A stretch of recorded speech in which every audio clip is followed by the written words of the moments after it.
Radical changes in the way we elect MPs have been recommended at Westminster.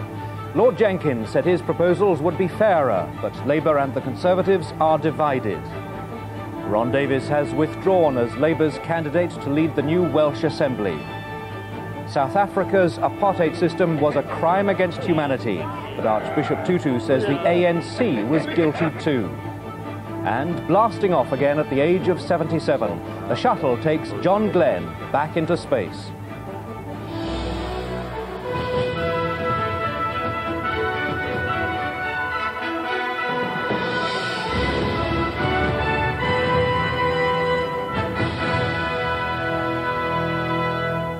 Good evening. Fundamental changes in the way we elect our MPs have been recommended in a report commissioned by Tony Blair.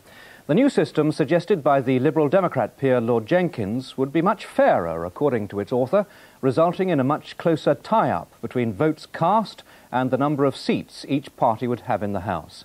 But the major parties are split on the plans, and Mr Blair seems in no hurry to hold a referendum on them. The new system, named Alternative Top-Up Vote, is a hybrid system which would keep about 520 constituency MPs. Everyone would have 2 votes. We'd vote first for a constituency MP, placing candidates in order of preference. A candidate would need 50% of the overall vote to win the seat. The second vote would be for a party. These votes would elect about 100 MPs who'd be drawn from party lists. The overall idea is to produce stable governments, but with numbers of seats in the Commons more accurately reflecting the share of the vote for each party. Lord Jenkins was charged with producing an alternative to the present voting system, which kept MPs linked with constituencies, maintained stable government, and was fairer in distributing seats in Parliament. His Commission's proposals, he said, would give every elected MP the authority of at least 50% support, be fairer to smaller parties, and prevent there being large areas or cities where the major parties weren't represented.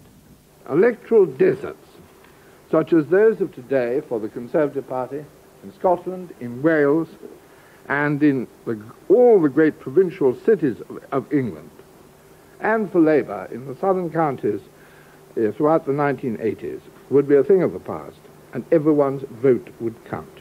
His plans were greeted with enthusiasm by the Liberal Democrats, who stand to gain the most, as vindication of the risks Paddy Ashdown had taken in limited cooperation with Tony Blair to help win his backing for electoral reform.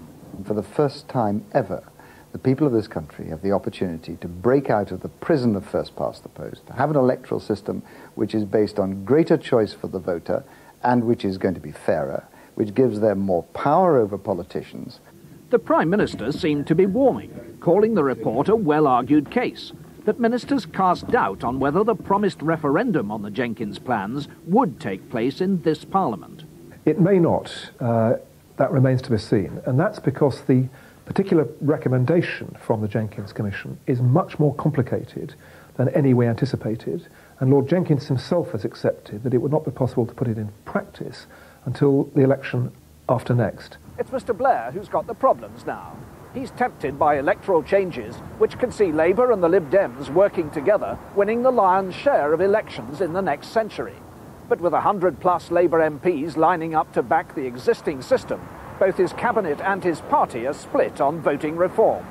Labour enthusiasts for change are already joining those from other parties on cross-party platforms campaigning for voting reform, after the nationalist parties gave their backing to the Jenkins plans. It's a system which my party has always supported, because we believe it is very important to retain the link between the constituency MP and the people, but also to try to effect a representative democracy which takes account of the views of people whose votes might not be recognised within that constituency. But even though they'll make advances thanks to proportional representation in next year's Scottish, Welsh and European elections, the Conservatives remain strongly opposed to change. At the moment we have a system where the party that gets the most votes is the government of the country, and people can change the government easily at a general election if they wish to do so. Under Lord Jenkins' system, there would be very unclear results of general elections and an extremely confusing system for people to try to operate. Mr. Blair's made no commitments, merely calling for a debate. Any change is still way off, but significantly he strongly urged his cabinet this morning to keep cooperating with the Lib Dems. Robin Oakley, BBC News, Westminster. If Lord Jenkins' recommendations are implemented, they will change the face of British politics. Here's our chief political correspondent, Hugh Edwards. There's a great weakness, according to many people, in the way we elect our MPs. The current system, they say, over-rewards the strong and just punishes the rest. And let's not forget that Tony Blair won a massive victory at the last election, despite the fact that over half the voters had failed to support him. So the big question for us tonight is, how would this new system work differently? What's clear is that a visit to the polling station at a general election would be a totally new ballgame. For a start, you would have 2 votes, not 1, and you'd be using 2 voting systems as well. First, you would vote for your local MP, stating which candidate was your first choice, your second choice, and so on. The winner needs to pass 50%. If no one does, the votes of the weakest are then shared out among the strongest, according to the voters' preferences. The second part of the ballot paper would involve another system altogether, a simple vote for your chosen party, or indeed for a specific candidate listed by the parties in your area. This is the part that's meant to iron out any imbalances. In other words, to make the overall result more proportional. But would all this mean giving too much influence to the smaller parties? It's still open for the Conservatives and Labour to win power completely on their own without depending on the Liberal Democrats. In any year when the country has really made up its mind that it wants a change, then the system will produce that change. And what MPs here at Westminster want to know is, would this new system make government more or less stable? Would there be endless wheeler dealing and coalitions? Would election results be dramatically different? Well, we all know what happened in May '97. 419 Labour MPs, an overall majority for Labour of 179, the biggest majority. So let's imagine what might have happened under the new rules. So let's open the door to a new era in British electoral history, the first ever House of Commons elected since we scrapped the old system. Now, the largest party on the opposition benches will be John Major's Conservatives with 167, just a couple more than they'd have had under the old first-past-the-post system.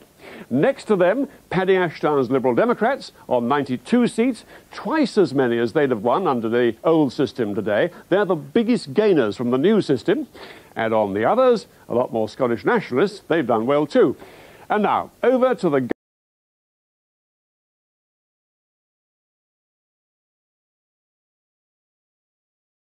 Here comes Tony Blair's Labour Party. Yes, through the winning post with a total of 367 seats. It's a decisive victory. The new government's 367 seats against the combined opposition's 292 give Labour a majority of 75. But interestingly, under the old system, that majority would have been far bigger by as much as 100 seats. So under the new rules, Tony Blair would still have made it to Downing Street. But 1992 could have been different, and John Major's narrow win could easily have become a coalition between Neil Kinnock and the Liberal Democrats. So the great case for this new system, according to supporters, is that it's fairer than the current one, and crucially, it broadly maintains the link between MPs and their constituencies, and that was one of Mr. Blair's main concerns. It's a fair bet now that the Prime Minister will eventually put his name to these reforms. Hugh Edwards.